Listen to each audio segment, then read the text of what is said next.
안녕하십니까. 2024년 6월 20일 최병무 팩트 시작하겠습니다. 원희룡 전 국토교통부 장관이 오늘 언론에 갑자기 입장문이라는 걸 내고요. 전당대회에 출마하겠다고 선언을 했습니다. 총선 패배 후 대한민국과 당의 미래에 대해 숙고했다. 지금은 당과 정부가 한마음 한뜻으로 총선을 통해 나타난 민심을 온전히 받드는 변화와 개혁을 이뤄내야 한다는 결론을 내렸다. 이렇게 얘기하면서 당과 정부의 일심동체를 얘기했습니다. 일심동체.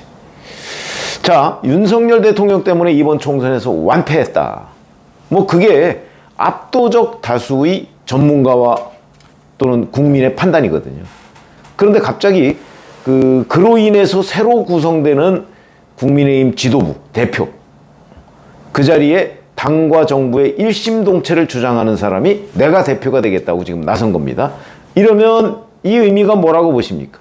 결국은 친윤계가 원희룡 전 국토교통부 장관을 내세워서 당권을 다시 장악하려고 하는구나.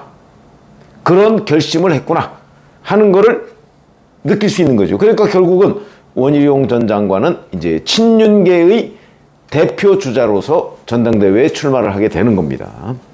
자, 원 전 장관 최근에 윤석열 대통령 특사로 나이브 부켈레 엘살바도르 대통령 취임식에 참석하고 귀국한 지 며칠 되지 않았습니다.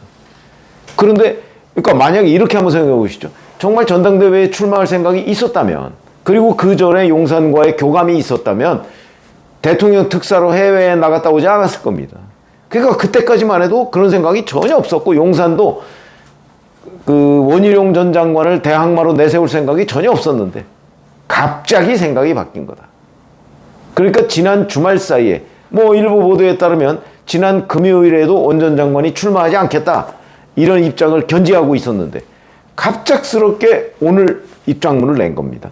그러면 지난 토요일, 일요일 사이에 뭔가 변화라고 할 만한 게 있었다 이렇게 봐야죠. 물론 최종 판단이야 본인이 했겠지만 그게 있었다. 그게 결국은 윤석열 대통령의 뜻이 전달된 것 아니냐. 언론은 그렇게 분석하고 있고요. 제가 취재한 결과도 그런 걸로 보인다. 근데 오늘 아침까지만 해도 이런 얘기가 전혀 언론에 보도되지 않았습니다. 자, 이렇게 되면 이제 7월 23일 전당대회에 한동훈, 나경원, 원희룡 나오는 게 이제 거의 확정됐고, 윤상현도 내일인가 출마 선언을 한다고 하고요. 그러면 이제 유승민 전 의원이 이제 출마할 것이냐 말 것이냐, 이런 정도만 남은 걸로 보입니다. 유승민 전 의원 출마하면 이제 결국은 5사람이 출마하게 되는 거고, 이럴 경우에도 한동훈, 나경원, 원희룡 이렇게 3사람이 결국은 3파전 양상을 보이지 않을까, 이런 거죠. 자, 이렇게 되면 이제 문제는 친윤계는 이제 원희룡 전 장관을 앞세워서 결국은 여기에 이철기 의원 이런 사람이 앞장서지 않겠습니까? 이제 전폭적으로 지원을 하고. 근데 이제 이렇게 전폭적으로 지원해서 한동훈 전 장관 전 위원장을 1차에서 이길 수 있을까요? 그래서 이제 언론에서 나오는 얘기는 결선 투표를 가서, 결선 투표 가면 결국 이제 한동훈이냐 아니냐 아마 이런 구도가 될 것이고, 그렇게 되면 이제 1차에서 3등, 4등 하는 사람이 이제 2등 하는 사람을 전폭적으로 밀어줘서 결국은 이제 결선 투표를 가서 이 판을 뒤집는다.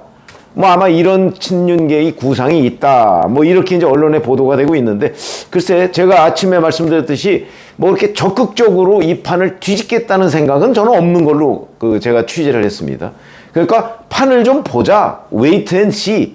이 정도의 입장이고, 그러나 판을 그냥 방관자로서 보느냐, 아니면 약간의 조정자로서 보느냐는 차이. 아까 조정자로서 보겠다. 아마 이런 걸로 보입니다. 자, 그렇게 돼서 이제 이철규 의원을 중심으로 친윤계들이 이제 원희룡 전 장관을 밀고, 그렇게 해서 이제 초반 판세를 좀 보고, 만약에 한동훈 전 위원장이 좀 흔들린다. 그럴 경우에는 이제 아마 총력을 다해서 이제 한동훈의 대항마를 당선시키기 위한 용산 대통령실의 노력이 가시화될 것이다. 제가 취재한 결과는 그런 거거든요. 그러니까 아마 7월 초 정도까지는 좀 상황을 wait and see, 기다려서 보자. 뭐 이런 거다. 근데 일단 여튼 대항마로서는 그동안에 나경원 의원을 이제 고려를 했었는데 나경원 의원이 자꾸 뭐 그 친윤계와 좀 거리를 두려고 하는 나경원 의원도 아니까요. 여기서 지금 친윤의 전폭적인 지원을 받고서 전당대회에 당선될 수가 있겠습니까? 불가능이죠.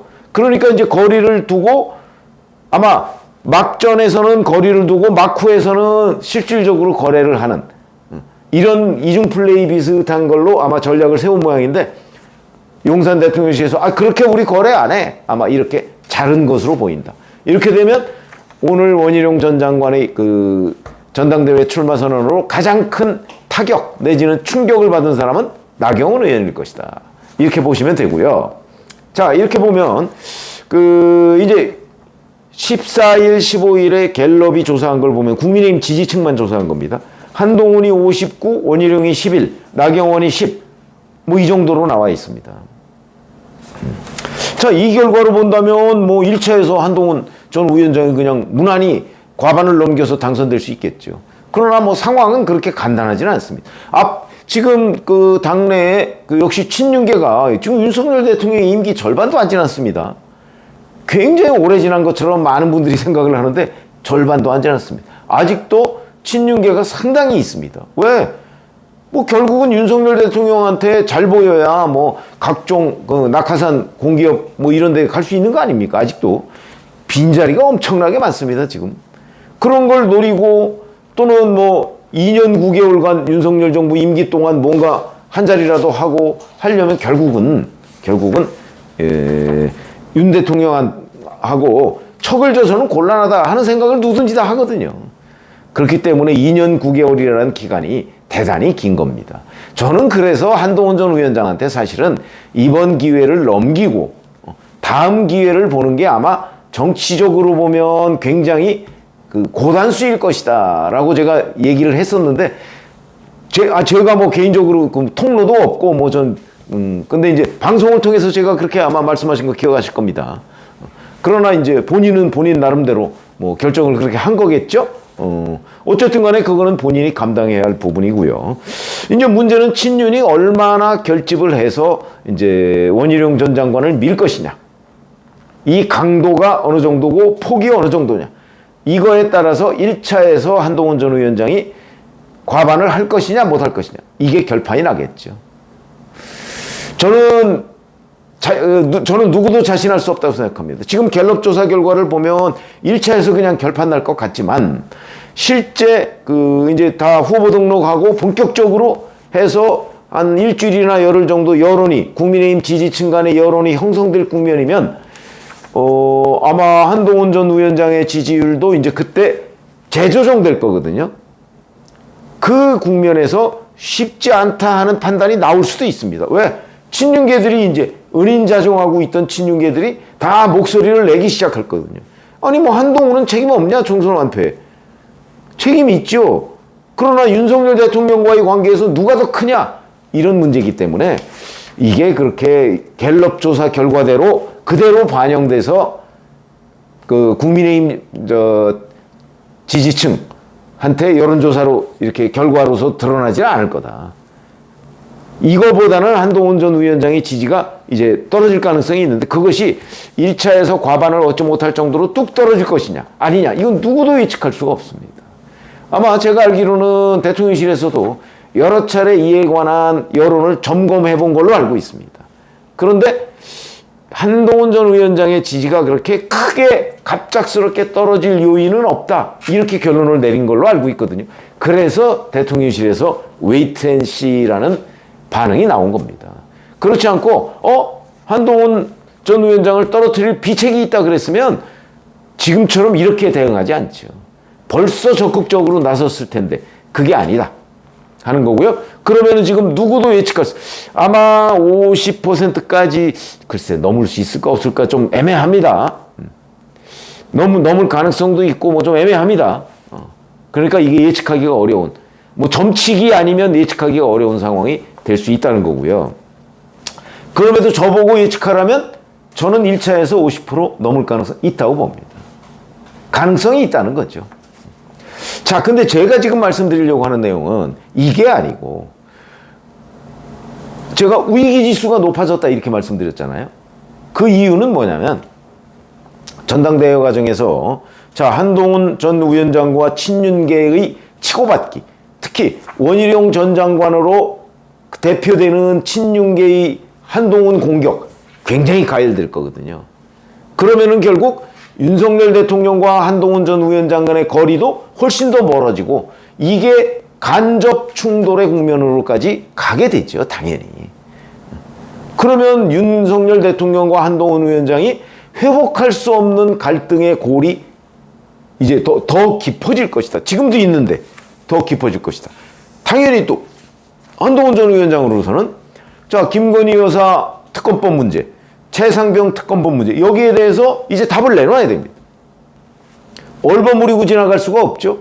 그런데 친윤이 자기를 공격하는 마당에 윤석열 대통령과 같은 입장을 보이기가 굉장히 어려울 겁니다. 그러면 결국 야당하고 비슷한 입장을 취할 수밖에 없을 것이다. 특검해야 된다.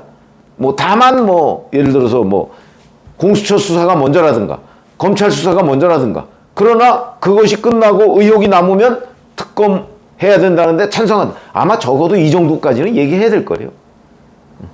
그렇게 되면 이제 윤석열 대통령과의 갈등이 더 충돌이 불거지게 되는 거죠. 그래서 제가 보건대는 아마 한동훈 전 위원장이 1차에서 되거나 아니면 2차 결선 투표까지 가도 될 가능성이 대단히 높다고 보는데 저는 그 경우에 문제는 그 다음이 더 문제라는 거죠. 자, 윤 대통령 그렇지 않아도 사석에서 요즘엔 덜하다고 합니다만은 사석에서 한동훈이 대표되면 탈당한다는 얘기 여러 차례 했다고 합니다. 정말 탈당할까? 아니면 중립내각 이런 것도 있을 수 있습니다. 윤석열 대통령이 좌시하지 않을 가능성이 대단히 높다. 한동훈 대표에 대해서. 설령 한동훈 대표에 대해서 그럼 서로 그럼 각자의 길을 가자. 이렇게 하더라도 집권당과 용산 대통령실이 따로 노는 집권층 이건 정권 재창출하고는 아주 거리가 멀 가능성이 높습니다. 그게 바로 집권당의 위기죠. 근데 그 위기를 지금 중재할 무슨 세력도 사람도 없어 보입니다. 그래서 자, 이 원희룡 전 장관이 이제 친윤의 대표주자격으로 지금 나온 것으로 보이는데 그래서 국민의힘의 위기지수가 훨씬 더 높아졌다. 지금이라도 누군가가 사실은 이 위기지수를 좀 떨어뜨리기 위한 노력을 해야 될 시점인데 그게 잘 보이지 않는다. 이 정도로 제가 말씀을 드리고요. 일요일에 한동훈 전 위원장 출마 기자회견을 한다니까요. 오후 2시에 한다고 하거든요. 그럼 거기서 이제 바로 김건희 특검법, 최상병 특검법 다 아마 입장 얘기 나올 가능성이 대단히 높습니다. 그때부터 위기지수가 확 올라가게 될 것이다. 이런 부분을 말씀을 드립니다. 고맙습니다.